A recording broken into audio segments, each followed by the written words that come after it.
My name is Grace. I am a mother. And the day my daughter looked me straight in the eyes and said, "I don't need you anymore," was the same day her life almost ended. But before I tell you how I saved her life, let me take you to the moment that broke my heart first.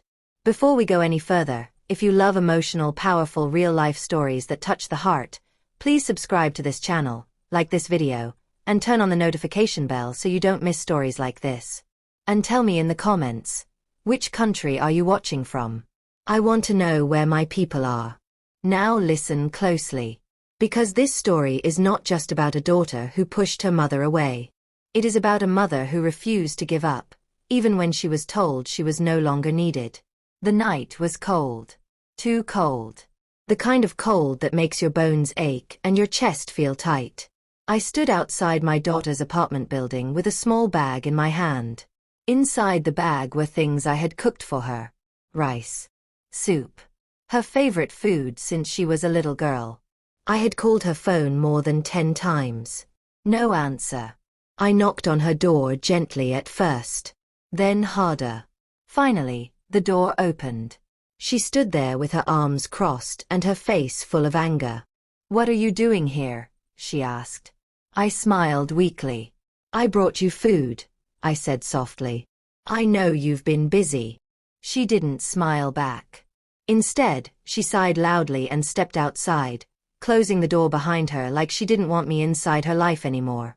"Mom," she said, rolling her eyes, "I've told you already. I don't need you checking on me all the time." Those words hit me harder than a slap. "I'm not checking on you," I said quietly. "I just worry. You're my child." She laughed. "I'm not a child anymore," she said. "I have my own life. My own problems. And honestly, you make things worse." I felt my throat burn. "Worse?" I asked. "Yes," she replied.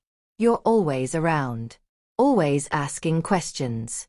Always acting like I can't survive without you." She paused, then said the words that still echo in my head. "I don't need you, Mom." The bag slipped from my hand and hit the ground. The food spilled. Just like my heart. "I didn't come to fight," I whispered. "I just wanted to help." "Well, don't," she said coldly. "Because I don't need your help. Please go home." She turned and walked back inside. The door closed. And just like that, I was locked out of my own daughter's life. I stood there for a long time. People passed me by. Cars drove past. No one noticed the old woman standing alone with tears running down her face. I picked up the broken container slowly. My hands were shaking. As I walked away, I kept asking myself one question over and over again. Where did I go wrong? On my way home, memories flooded my mind. I remembered holding her for the first time. I remembered staying awake all night when she had a fever. I remembered skipping meals so she could eat. I remembered working 2 jobs just to pay her school fees. I remembered telling her, "As long as I'm alive, you'll never be alone." So how did we end up here? How did my own child grow to believe she didn't need me? That night, I couldn't sleep. Something didn't feel right. My chest felt heavy. My heart wouldn't calm down. I tried to tell myself, she's fine. She's grown. She just wants space. But a mother knows.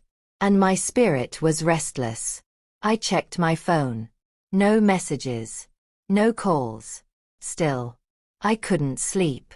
Around 2:17 a.m., my phone buzzed. My heart jumped. I grabbed it quickly. But it wasn't her. It was a missed call from an unknown number. I stared at the screen. Then the phone buzzed again. Same number. I answered. "Hello," I said. There was heavy breathing on the other end. Then a weak voice whispered, "Mom." My knees almost gave out. "Are you okay?" I asked, panic rising in my voice. There was silence. Then the line went dead. I tried calling back. No answer. I tried again. Still nothing.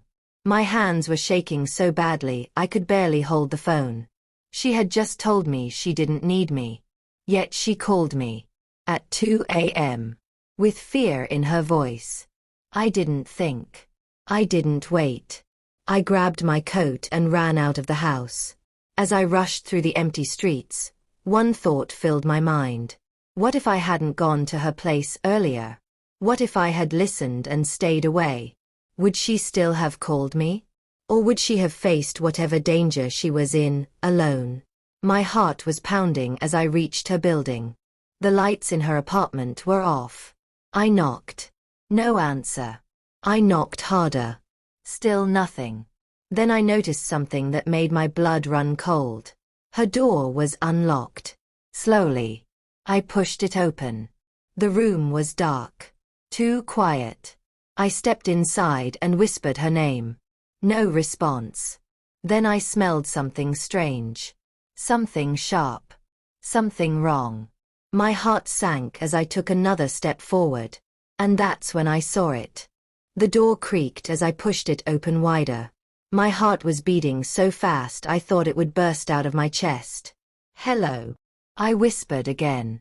No answer. The room was dark, but the streetlight outside pushed a little light through the window. Enough for me to see shapes.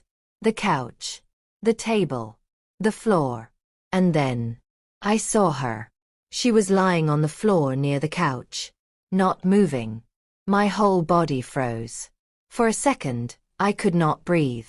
For a second, I thought I was too late. My baby, I whispered, my voice shaking. Please, please answer me. I dropped my bag and rushed to her side. I knelt on the floor, my knees hitting the ground hard, but I did not feel the pain. I touched her arm. Cold. Too cold. No, no, no, I said again and again. Her eyes were closed. Her lips were dry. Her skin looked pale under the dim light. I shook her gently. Wake up, I begged. Please wake up. Nothing. That strange smell was stronger now. Bitter. Sharp. It burned my nose. I looked around quickly. On the table, I saw empty pill bottles. Many of them. Some were spilled on the floor. My heart dropped into my stomach. Oh God, I whispered. Oh God, please no. I had seen this before. On the news. In stories. In hospitals. This was not sleep. This was danger. This was death knocking on my daughter's door. My hands were shaking, but my mind suddenly became clear. I remembered something a nurse once told me many years ago. When someone takes too many pills, she had said, every second matters. I leaned close to my daughter's face. I placed my ear near her mouth. I listened. Her breathing was slow. Very slow. But it was there. She was still alive. Hope rushed through me like fire. You're not going to die, I said firmly, even though tears were running down my face. Not today. Not on my watch. I reached for my phone and called emergency services with shaking fingers. Please, I said the moment someone answered. My daughter is not responding. I think she took too many pills. Please hurry. They told me to stay calm. They told me to check her breathing. They told me not to leave her alone. I did everything they said. I put her on her side like they instructed, so she would not choke. I wiped her mouth when foam started to form. I held her hand tightly.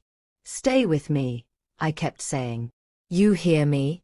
Stay with me. But inside, fear was eating me alive. As I waited for help to arrive, my eyes moved around the room again.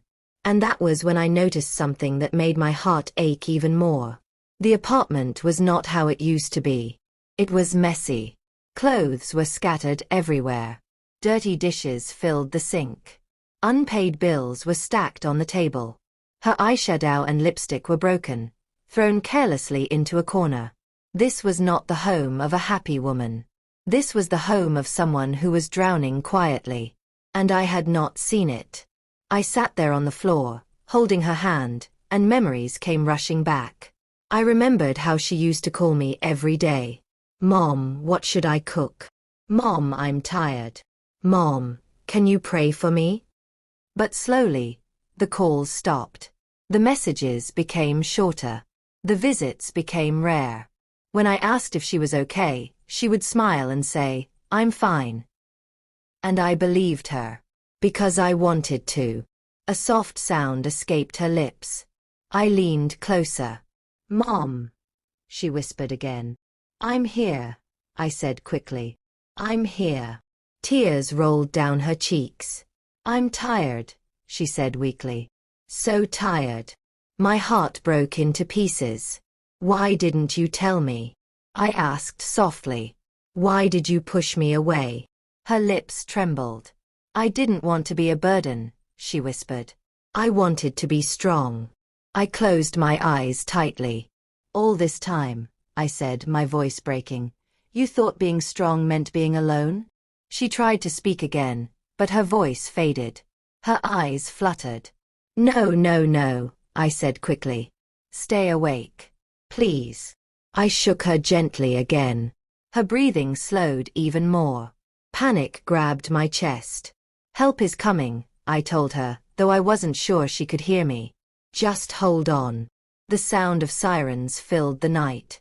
I had never been so relieved to hear that sound in my life. The door burst open moments later. Paramedics rushed in with lights and equipment. She took pills, I said quickly, stepping back but refusing to let go of her hand. I don't know how many. She was unconscious when I arrived. They moved fast. One checked her pulse. Another prepared an oxygen mask. Another asked me questions. How long ago? Any medical conditions? Does she take medication regularly? I answered everything as best as I could, my voice shaking. They lifted her onto a stretcher. As they rolled her toward the door, I followed closely. I'm her mother, I said. Please let me come. One of them nodded. You can ride with us. Inside the ambulance, the lights were bright and harsh. Machines beeped softly. I held on to the side rail, watching them work on my daughter. Her face looked so small, so fragile. Nothing like the strong woman who had told me she didn't need me. I leaned close to her ear. You're not alone, I whispered. I don't care what you said. You will never be alone. Her eyes opened slightly. She looked at me. And in that moment, I saw fear. Real fear. I'm sorry, she whispered faintly. I didn't mean it. When I said I didn't need you. Tears streamed down my face. I know, I said. Mothers always know. Her eyes closed again. The machine beeped louder. The paramedic frowned. Her blood pressure is dropping, he said. My heart stopped. Please, I whispered silently. Please, God. Don't take her from me. As the ambulance sped through the streets, one thought echoed in my mind over and over again.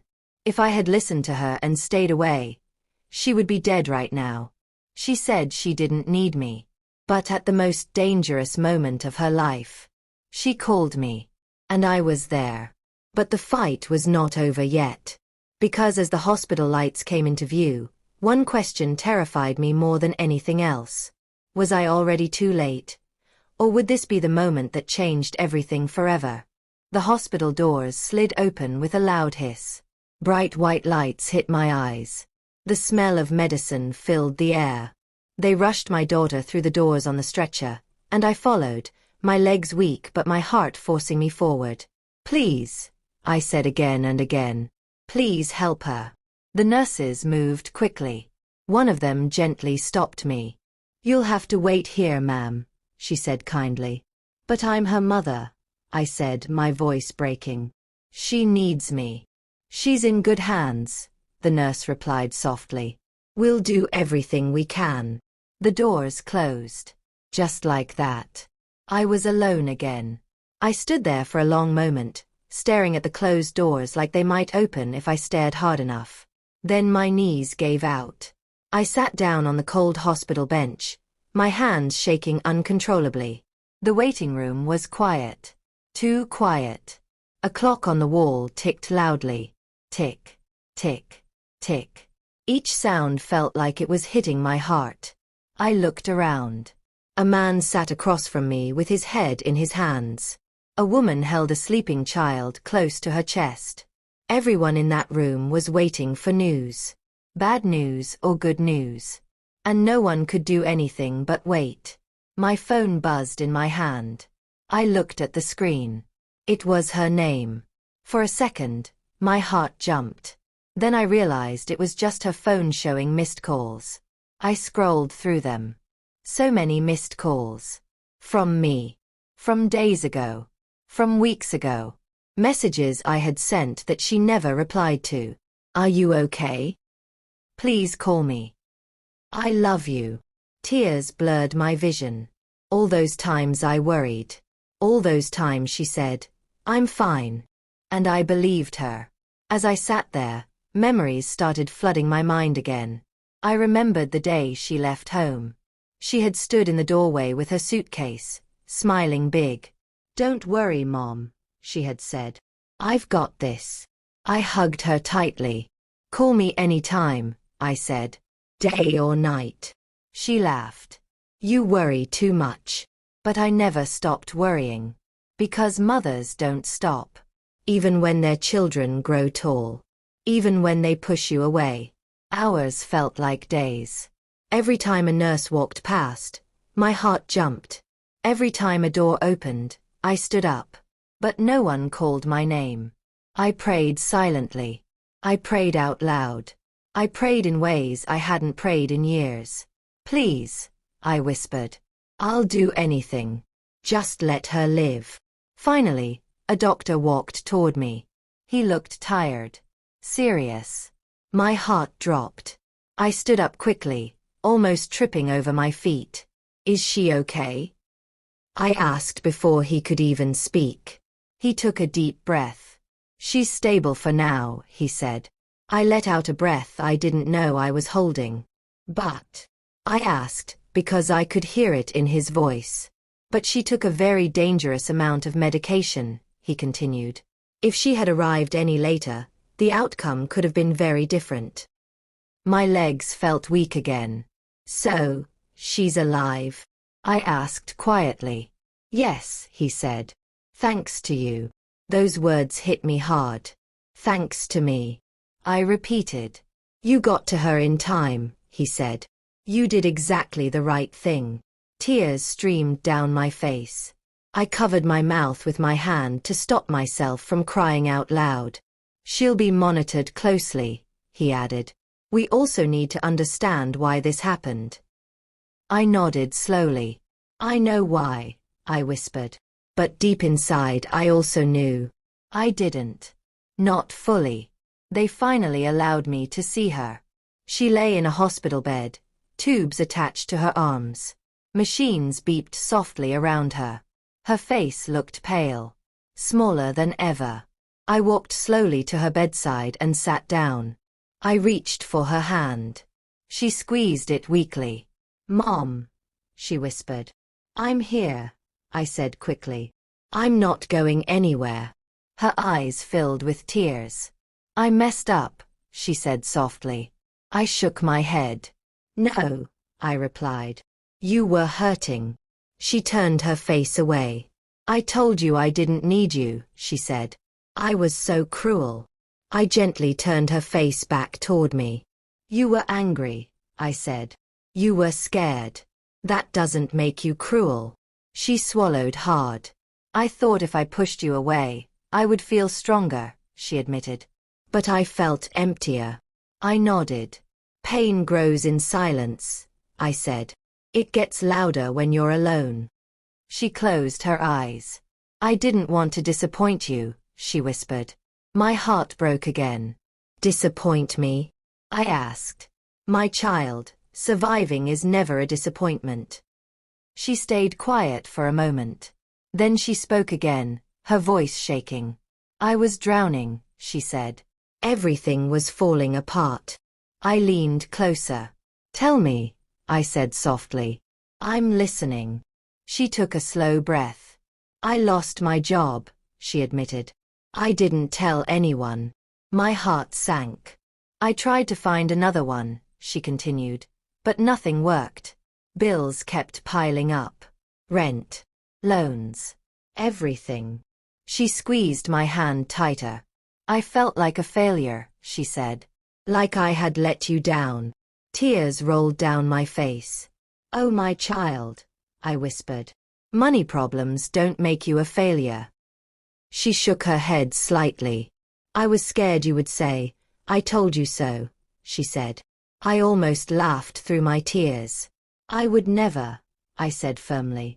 She turned her head and looked at me. Why didn't you give up on me? She asked quietly. I didn't hesitate. Because I'm your mother, I said. And mothers don't stop loving. Even when they're told they're not needed. Her lips trembled. I thought you were trying to control my life, she said. I was trying to protect you, I replied gently. We sat in silence for a moment. The machines continued to beep. Life was still fragile, still uncertain. But she was alive. Later, a nurse came in and spoke softly. She needs rest, she said. But someone should stay with her tonight. I stood up immediately. I'll stay, I said without thinking. The nurse nodded.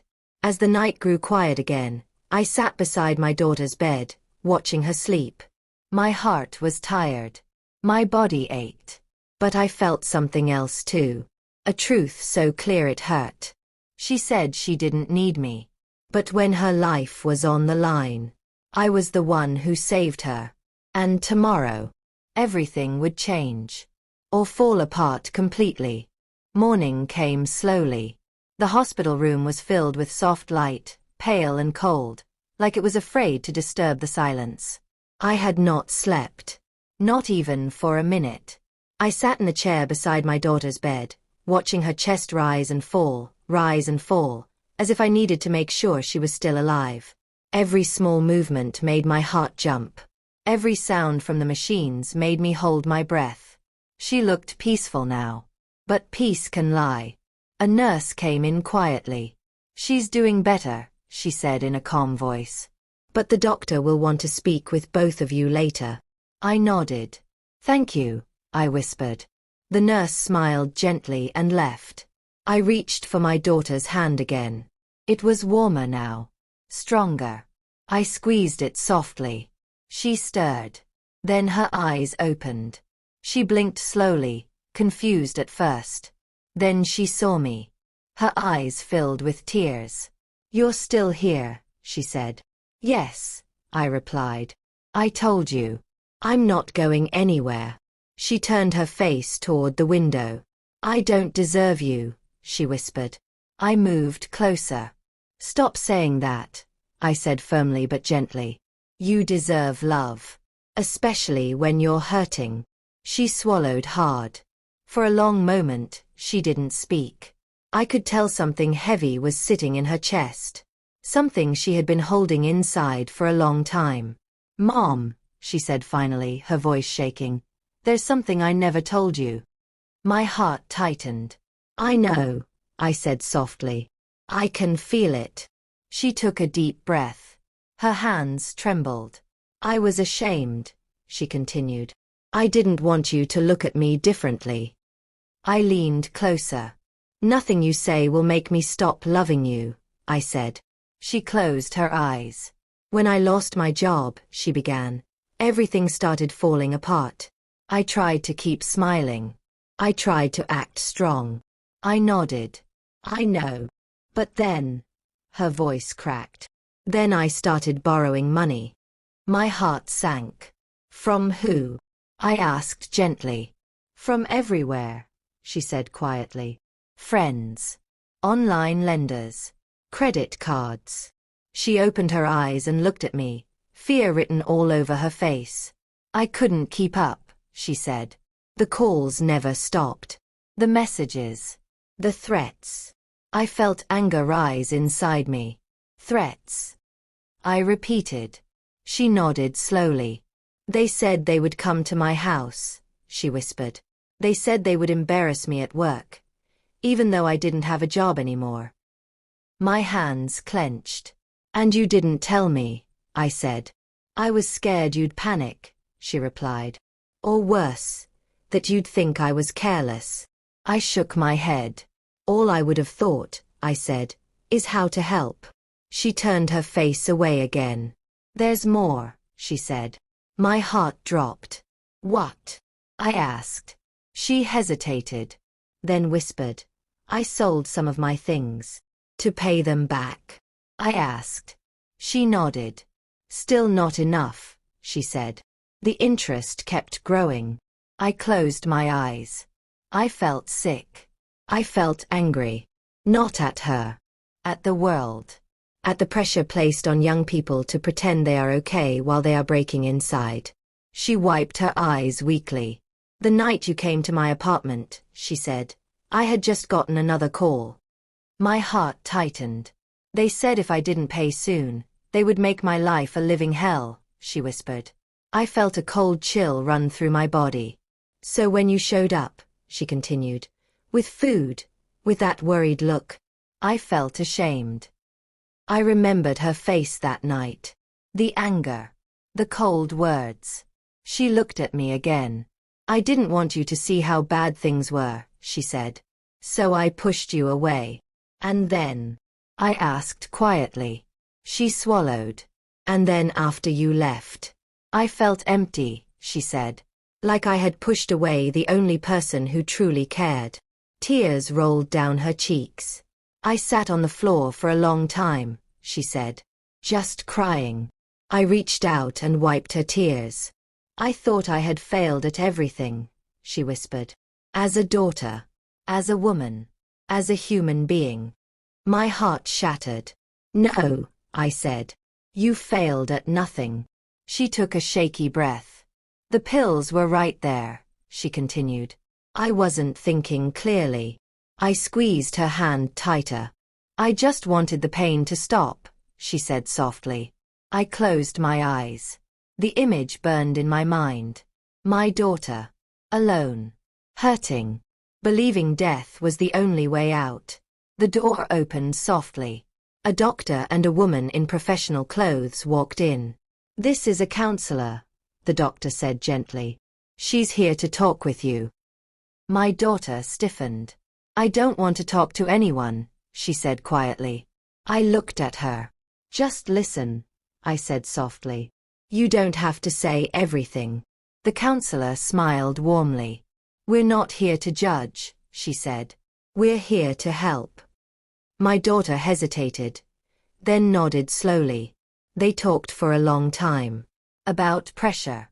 About shame. About fear. About the lie that asking for help means weakness. I stayed quiet, listening, learning, realizing how much my daughter had been carrying alone. After they left, she looked at me. I'm scared, she said honestly. Of what? I asked. Of going home, she admitted. Of facing everything. I nodded. I know. She hesitated. Will you stay with me? She asked softly. My heart skipped. Of course, I said immediately. As long as you need. She closed her eyes. Relief washed over her face. But deep inside, another fear was growing inside me. Because now that I knew the truth, I also knew something else. The danger was not over. The debts. The threats. The people who had pushed her to the edge. And I knew one thing for sure. If anyone thought they could destroy my daughter's life, they had not met her mother yet. I did not leave the hospital that day. Not even when my back ached. Not even when my eyes burned from lack of sleep. I stayed right there beside my daughter's bed, watching her breathe, listening to every sound the machines made, as if my presence alone could keep her alive. She slept most of the day. Peaceful, but fragile. Every time she moved, my heart jumped. I kept thinking about everything she had told me. The debts. The threats. The fear she carried alone. And one thought kept growing louder in my mind. This didn't start overnight. And it won't end by itself.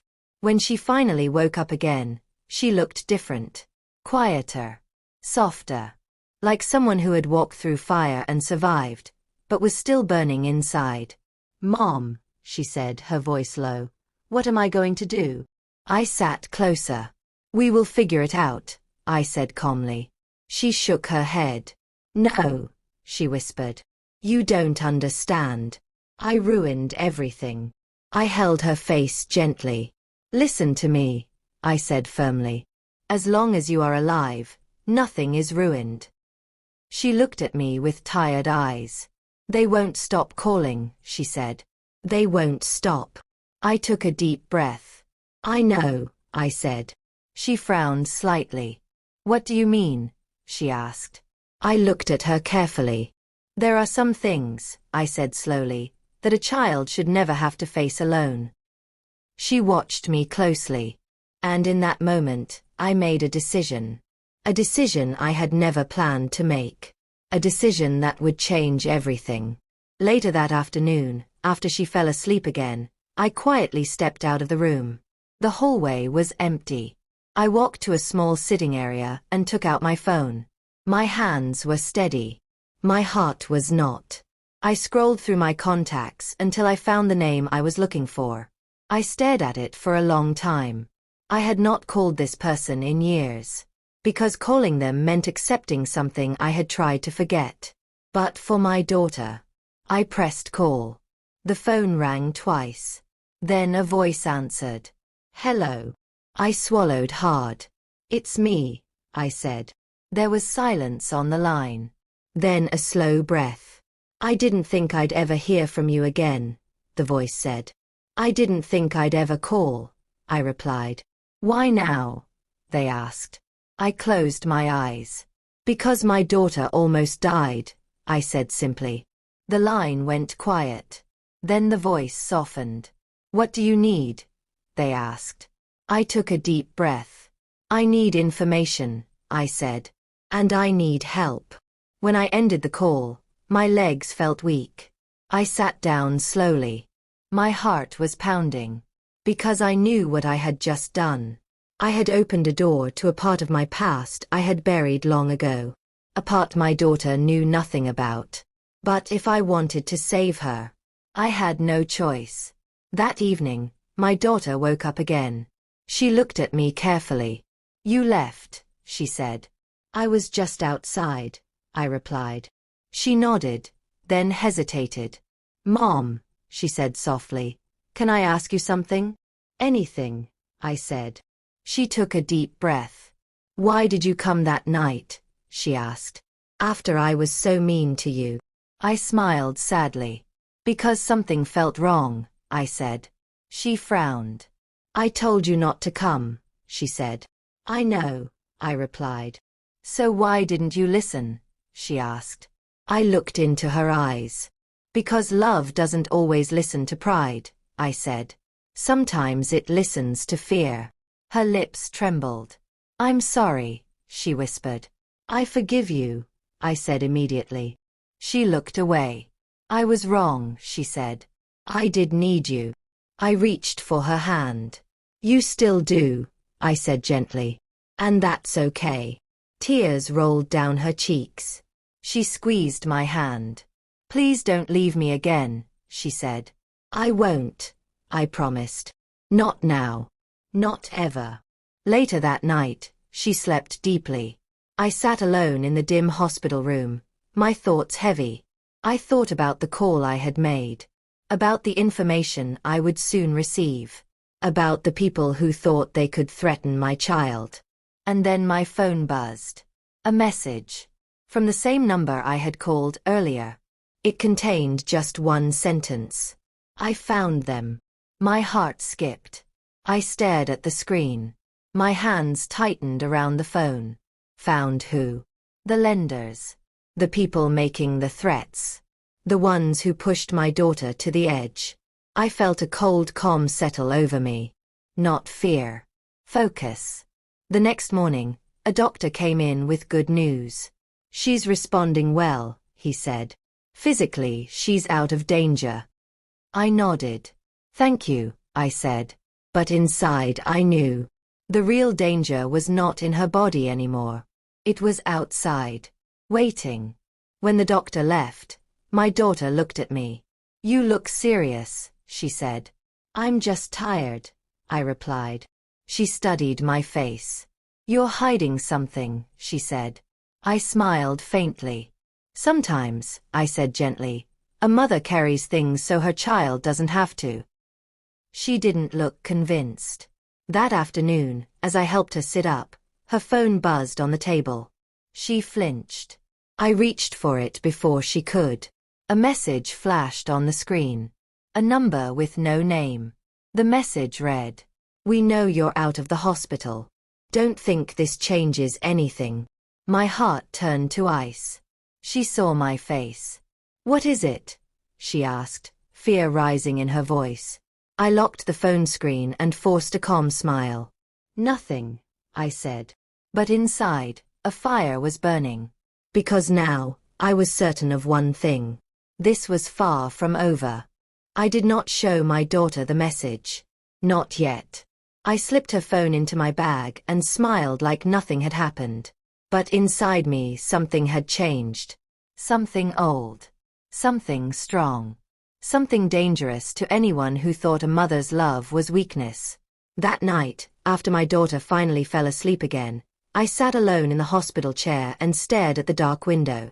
The reflection looking back at me did not look like a tired old woman. It looked like someone who had survived too much to be afraid anymore. I took out my phone and typed a short reply to the message. Just 3 words. Stop contacting her. I stared at the screen for a long time before sending it. Then I pressed send. My heart beat once. Hard. The reply came faster than I expected. And who are you? I smiled for the first time in days. I did not answer. Instead, I turned off the phone. Because I already knew what they were going to do next. People like that always try to scare you first. The next morning, my daughter was discharged from the hospital. She walked slowly, leaning on my arm. She looked weak, but alive. And that was all that mattered. Are you sure you'll be okay at home? The nurse asked. Yes, I replied quickly. She'll be with me. My daughter looked up at me. With you? She repeated. I nodded. You're coming home with me, I said. At least for now. She hesitated. I don't want to be a burden, she said softly. I stopped walking and looked at her. You are not a burden, I said firmly. You are my child. She nodded, tears in her eyes. At my house, I made her soup and helped her lie down. She ate slowly, like a child again. And for the first time in years, she slept under my roof. I sat at the edge of her bed, listening to her breathe. Only when I was sure she was asleep did I step out of the room. I locked every door, checked every window, pulled the curtains tight. Then I turned my phone back on. 3 missed calls. 2 messages. Unknown numbers. I opened the first message. You think you can threaten us? The second message came right after. Tell her to pay. Or you'll pay for her. I felt my jaw tighten. They had made a mistake. A very big one. I walked into the kitchen and sat at the table. I opened my bag and pulled out a small folder. Old papers. Documents. Things I had kept hidden for years. Things my daughter had never seen. I flipped through them slowly. Property papers. Bank records. Names. Numbers. I was not rich. But I was not helpless either. And more importantly, I knew people. My phone rang again. This time, I answered. Listen carefully, I said before the voice could speak. You will never contact my daughter again. The man on the other end laughed. You think you scare us, he said. Old woman, mind your... I know your names, I interrupted calmly. I know where you operate. I know who funds you. And I know who is already watching you. Silence. Then a sharp breath. You bluffing, he said. I'm not, I replied. And if my daughter gets one more message, one more call, everything you've built disappears. Another pause. Then a low voice. You don't know who you're dealing with. I smiled. Oh, I said quietly. You have no idea who you're dealing with. I hung up. That afternoon, my daughter woke up and found me in the living room. You look tired, she said. I'm fine, I replied. She sat beside me. Mom, she said slowly, are you in trouble because of me? I turned to her. No, I said gently. I'm fixing trouble. That's different. She studied my face. You're scaring me, she admitted. I took her hands. Listen to me, I said softly. No one is going to hurt you. Not anymore. She swallowed. How can you be so sure? She asked. I held her gaze. Because I won't let them, I said. That night, I barely slept. Every sound made me alert. A car passing. A dog barking. At around 3 a.m., my phone buzzed again. One message. From a different number. We want to talk. I stared at it for a long time. This was not fear. This was negotiation. Which meant something had changed. I typed back one sentence. Then listen. The reply came seconds later. Tomorrow. Noon. Neutral place. I closed my eyes. This was the moment I had been preparing for. The moment my daughter could never know about. I deleted the messages and put my phone away. Then I walked quietly to her room and watched her sleep. So peaceful. So unaware. I brushed her hair back gently. I told you I'd protect you, I whispered. And I will. The next morning, she noticed my bag by the door. Where are you going? She asked. Just to handle something, I replied. Should I be worried? She asked. I smiled. No, I said. You should rest. She nodded, but her eyes followed me.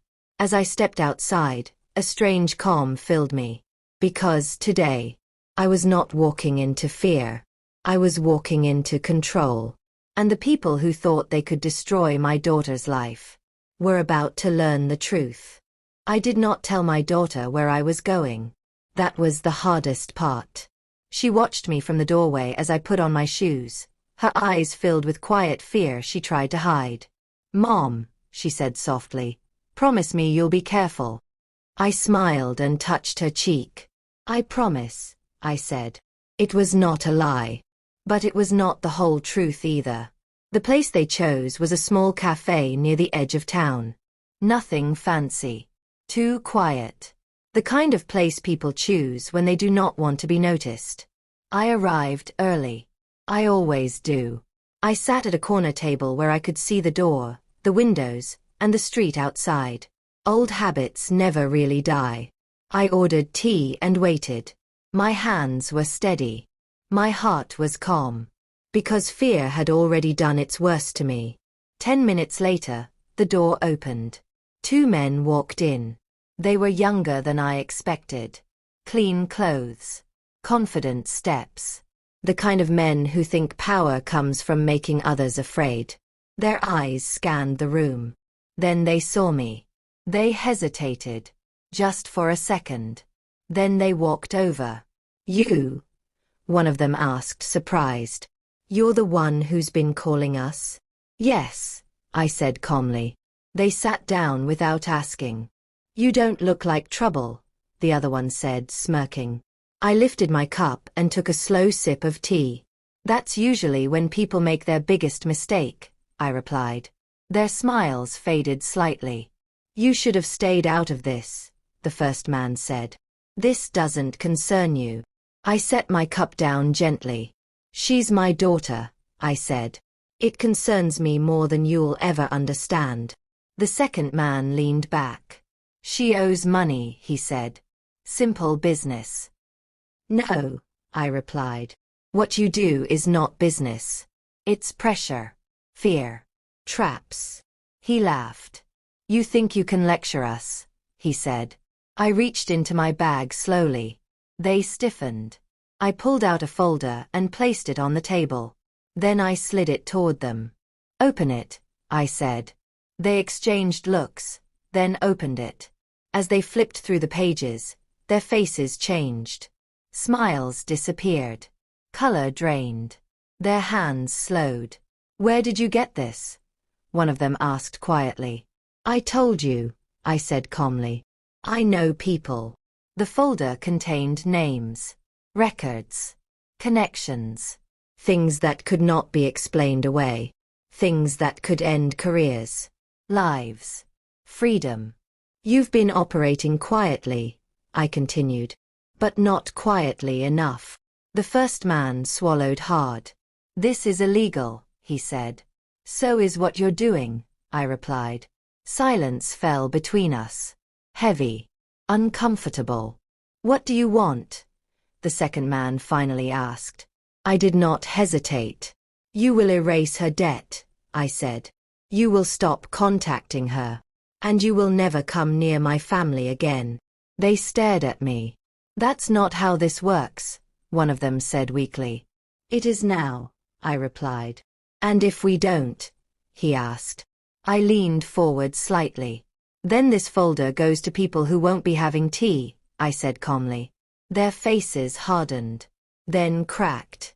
Because they knew. They knew I was not bluffing. The first man exhaled sharply. "You planned this," he said. "Yes," I replied. "For how long?" he asked. "Since the moment my daughter almost died," I said. "And I realized you were part of why." Something shifted in the air. They were no longer dealing with a scared mother. They were dealing with someone who had already decided the outcome. After a long pause, the second man nodded slowly. "Fine," he said. "The debt is cleared." "And?" I asked. "And we'll leave her alone," he added quickly. I did not smile. "Put it in writing," I said. They hesitated, then pulled out a phone and typed. When they slid it across the table, I read it carefully. Every word. Then I nodded. "Good," I said. I stood up. As I walked away, one of them spoke. "You know," he said quietly, "you're dangerous." I turned back and looked at him. "No," I said. "I'm a mother." When I got home, my daughter was sitting on the couch, wrapped in a blanket. She looked up when she saw me. Relief flooded her face. "You're back," she said. "Yes," I replied, setting my bag down. She studied me. "Did you fix it?" she asked softly. I sat beside her. "Some of it," I said. She looked down. "I'm sorry," she whispered. "I caused all this." I took her hands. "No," I said firmly. "You survived. That's what matters." She leaned into me and cried. For a long time. I held her. For the first time in years, she did not pull away. That night, as she slept on the couch with her head on my lap, my phone buzzed one last time. A message. Unknown number. Just 4 words. "We're done. Goodbye." I deleted it. And for the first time since this nightmare began, I breathed. But deep inside, I knew something important. Saving her life that night was only the beginning. Because now came the hardest part of all. Helping her learn how to live again. And making sure she never felt alone enough to disappear. The days after the meeting were quiet. Too quiet. No calls. No messages. No knocks at the door. The silence should have felt like peace. But instead, it felt like the moment after a storm, when the air is still, but the ground is soaked and broken underneath. My daughter stayed close to me. She followed me from room to room like she was afraid I might disappear. Sometimes she would sit beside me without speaking, just watching my hands as I cooked or folded clothes, as if she was memorizing proof that I was real. Alive. Still hers. One afternoon, while I was washing dishes, she spoke suddenly. "Mom," she said. "Yes." I replied, not turning around. "How did you do it?" she asked. I froze. "Do what?" I asked carefully. She stood behind me. The way you handled everything, she said. The calls stopped. The fear stopped. Just like that. I kept my voice steady. Sometimes problems end when someone finally stands up, I said. She didn't answer. I could feel her eyes on my back. That's not the whole truth, she said quietly. I turned off the tap and turned to face her. She looked stronger than she had days ago, but her eyes were sharp now. Searching. You were never scared, she continued. Not once. I said nothing. You knew what to say, she went on. Who to call. How to make it stop. She shook her head slowly. That doesn't come from nowhere. My heart tightened. Children may grow up, but they never stop knowing when their mother is hiding something. That night, she couldn't sleep. I heard her pacing the hallway. Finally, she came into my room and sat on the edge of my bed. Mom, she whispered. I keep thinking about that night. I sat up. Which part? I asked. The part where I told you I didn't need you, she said, her voice cracking. I reached for her hand. I didn't mean it, she said quickly. I know that now. I know, I replied. But, she hesitated, what if you had listened? My chest tightened. What if you really believed me? She asked. What if you stayed away? The room went silent. We both knew the answer. She wouldn't be here. She covered her face with her hands. I almost died, she whispered. And I didn't even see it happening. I pulled her into my arms. You're here now, I said. That's what matters. She shook her head against my chest. No, she said. What matters is why you didn't give up on me. I felt her body tense. Mom, she said slowly, lifting her head. What haven't you told me? The question hung in the air. Heavy. Dangerous. I had avoided this moment. But I knew it was coming. There are parts of a parent's life, I said carefully, that children don't need to carry. She pulled back slightly. But I'm not a child anymore, she said. I looked into her eyes. And for the first time, I saw not just my daughter, but a woman who had stared at death and survived. You're right, I said softly. She waited. So I spoke. There was a time, I began, when I was the one who needed help. She frowned. You? She asked. Yes, I said. Long before you were grown. I took a deep breath. I learned how the world really works the hard way, I continued. I learned who has power, and who pretends they don't. Her eyes widened slightly. Is that why those men backed off? She asked. Partly, I replied. Mom, she said, her voice low. What did you do? I shook my head. Not what, I corrected. Who I knew. She stood up and began pacing. You're scaring me again, she said. I don't want to scare you, I replied. I want you safe. She stopped pacing and turned to me. You saved me, she said. That night. And after. Yes, I said. So I need to know, she continued. Who saved you? The question hit me harder than anything else she had said. I looked away. No one, I said quietly. She didn't believe me. I could see it. The next day, while I was in the backyard, she was inside the house. I heard a drawer open. Then another. A few minutes later, she stepped outside holding something in her hands. My old folder. The one I thought I had hidden well. Mom, she said slowly, why do you have documents with names crossed out? My heart stopped. Where did you find that? I asked. In your bag, she replied. I wasn't snooping. It fell open. I walked toward her. Give that to me, I said gently.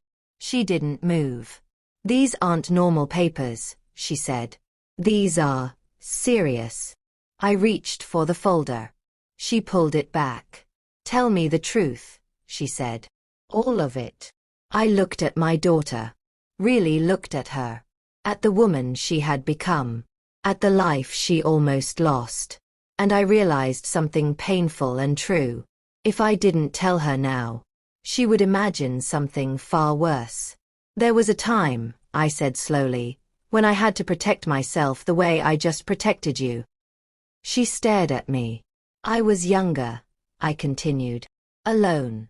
Responsible for more than I should have been. I swallowed.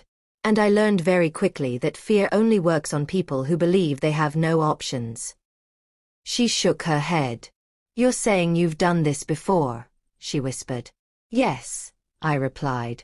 Her voice trembled. Are you dangerous? I stepped closer and cupped her face. No, I said firmly. I am careful. She searched my eyes. Did you hurt anyone? She asked. I did not answer right away. And that silence said more than words ever could. She pulled away slowly. I don't know how to feel, she said. Part of me is scared. That's fair, I replied. But another part of me, she continued, feels safe. I nodded. That's the part one wanted you to feel all along. She sat down heavily. So what happens now? She asked. I took a deep breath. Now, I said, we rebuild. She looked at me. And if they come back? She asked. They won't, I replied calmly. How can you be so sure? She pressed. Because if they did, they wouldn't be coming for her. They would be coming for me. But I didn't say that. That night, she didn't sleep on the couch. She slept in my room. Like she did when she was small. As she drifted off, she whispered, Mom. Yes, I replied. Thank you for not listening when I told you I didn't need you. Tears filled my eyes. I kissed her forehead. Sometimes, I said softly, love saves lives by refusing to leave. She slept. But I stayed awake. Because deep down, I knew something else was coming. Something I couldn't stop. Something tied to my past. And when it arrived, it would test whether saving her life once was enough, or whether I would have to do it all over again. The knock came just after sunrise. 3 slow knocks. Firm. Deliberate. Not the kind of knock made by a neighbor. Not the kind made by someone unsure. I was already awake. I always was now. I sat up slowly and listened. My daughter stirred beside me.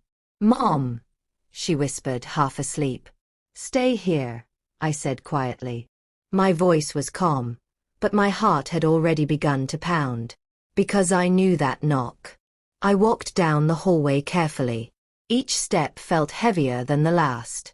When I reached the front door, I did not open it right away. I looked through the small window. And my blood ran cold. A man stood outside. Tall. Well-dressed. Gray at the temples. A face I had not seen in many years. But a face I would never forget. I opened the door just enough to step outside and closed it behind me. The morning air was cool. Too calm. Hello, he said politely, like we were old friends. It's been a long time. I did not smile. You shouldn't be here, I said. He looked past me, toward the house. She's inside, isn't she? He asked. My body stiffened. You said you were done, I said. He nodded slowly. With her, he replied. Yes. My heart tightened. Then why are you here? I asked. His eyes returned to mine. Because, he said quietly. She started asking questions. My daughter's voice echoed faintly from inside. Mom, who is it? I did not turn around.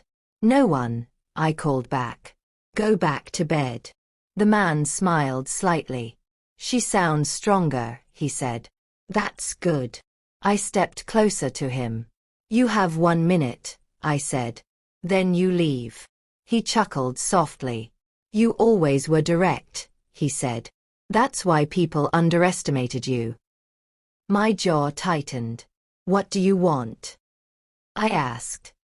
He reached into his coat slowly and pulled out an envelope. Thick. Heavy. He held it out. You left things unfinished, he said. I did not take it. I finished what mattered, I replied. He nodded. Yes, he said. You saved her life.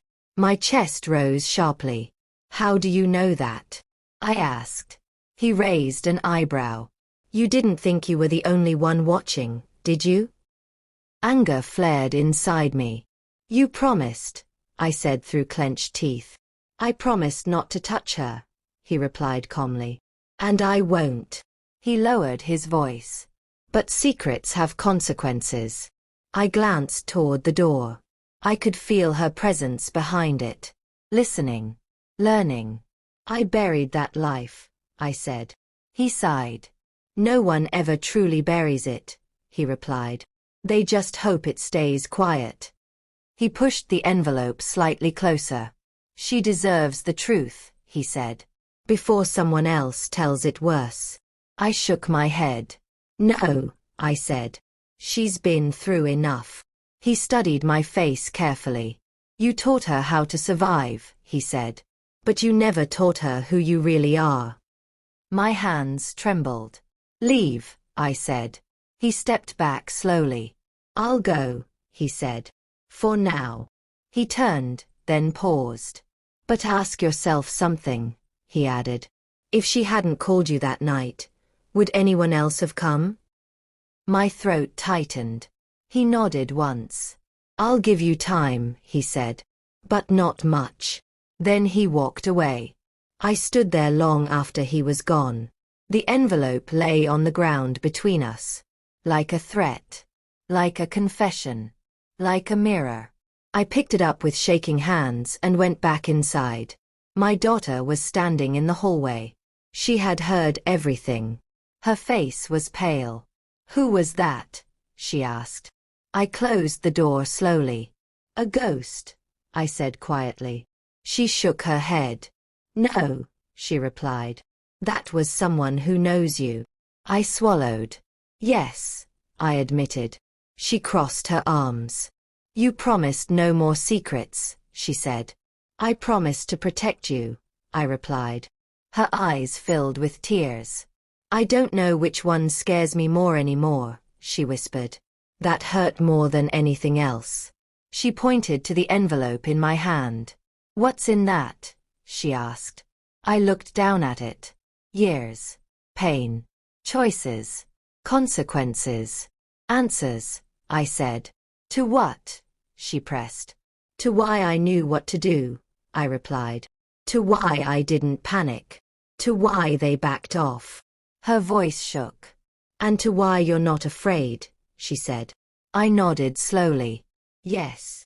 She sat down on the couch heavily. I thought almost dying would be the hardest thing I'd face, she said quietly. But now I feel like I don't even know my own mother. I sat across from her. You know the part that loves you, I said. That's the only part that matters. She shook her head. No, she replied. It all matters now. She looked at the envelope again. Open it, she said. My hands tightened around it. Not yet, I replied. When? She asked. I hesitated. Soon, I said. Her voice rose. Mom, my life almost ended because I didn't ask for help, she said. I'm not doing that again. Not with you. Silence filled the room. Heavy. Final. I looked at my daughter. At the woman who had survived what should have killed her. And I knew the truth I had avoided was no longer mine alone. But once spoken, it could never be taken back. I placed the envelope on the table between us. Tomorrow, I said quietly. I'll tell you everything. Her breath caught. Everything? She asked. Yes, I replied. She nodded slowly. I'll be ready, she said. But as she stood and walked away, I felt a deep fear settle in my chest. Because I wasn't sure I was. We sat at the table the next morning with the envelope between us. Neither of us touched it. The sun was already high, but the house felt heavy, like it was holding its breath. My daughter wrapped her hands around a cup of tea she wasn't drinking. You promised, she said quietly. I know, I replied. My voice sounded steady, but inside, everything was shaking. I reached for the envelope slowly. As my fingers touched it, memories I had buried for decades rose up all at once. Painful ones. Sharp ones. But also, powerful ones. I wasn't always the woman you know, I began. She looked at me, listening closely. Before I became your mother, I continued, I was young, alone, and responsible for more than I could handle. She nodded, encouraging me to go on. I worked in places where people learned things they weren't meant to, I said carefully.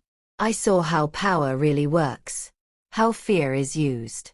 How silence is bought. Her eyes widened slightly. The man you saw yesterday, I added, was part of that world. She leaned forward. Were you in danger? She asked. Yes, I said honestly. For a long time. I opened the envelope. Inside were old documents, photos, and letters. Proof of deals I walked away from. People I refused to protect. Lines I would not cross. I got out, I said. But not without paying a price. What kind of price? She asked softly. I met her eyes. Living quietly, I replied. Never talking about it. Making sure you never had to grow up in that world. Tears filled her eyes. You carried all that alone, she whispered. Yes, I said. So you wouldn't have to. She was silent for a long time. Then she spoke. So when I was in danger, she said slowly, you knew exactly what to do. I nodded. I knew who to call, I said. I knew how to speak. And I knew how to make them stop. Her lips trembled. You didn't hesitate, she said.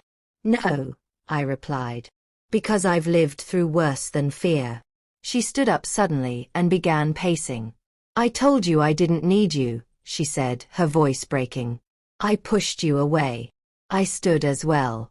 And yet, I said gently, you called me when your life was on the line. She stopped pacing and turned to me. That night, she said, tears streaming down her face, you didn't just save my life.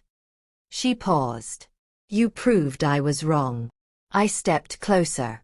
About what? I asked. About needing you, she said. About thinking strength meant being alone. She broke down completely. I wrapped my arms around her and held her as she cried. And for the first time, she didn't apologize. She didn't pull away. She just let herself be held. After a long while, she looked up at me. Aren't you afraid I'll see you differently now? She asked. I smiled sadly. I was, I admitted. But I realized something. What? She asked. I would rather you know the truth and feel safe, I said, than believe a lie and disappear again. She nodded slowly. I'm glad you didn't listen when I said I didn't need you, she said. So am I replied. That evening, we sat together on the couch. The house felt lighter. Quieter in a good way. I want help, she said suddenly. I looked at her.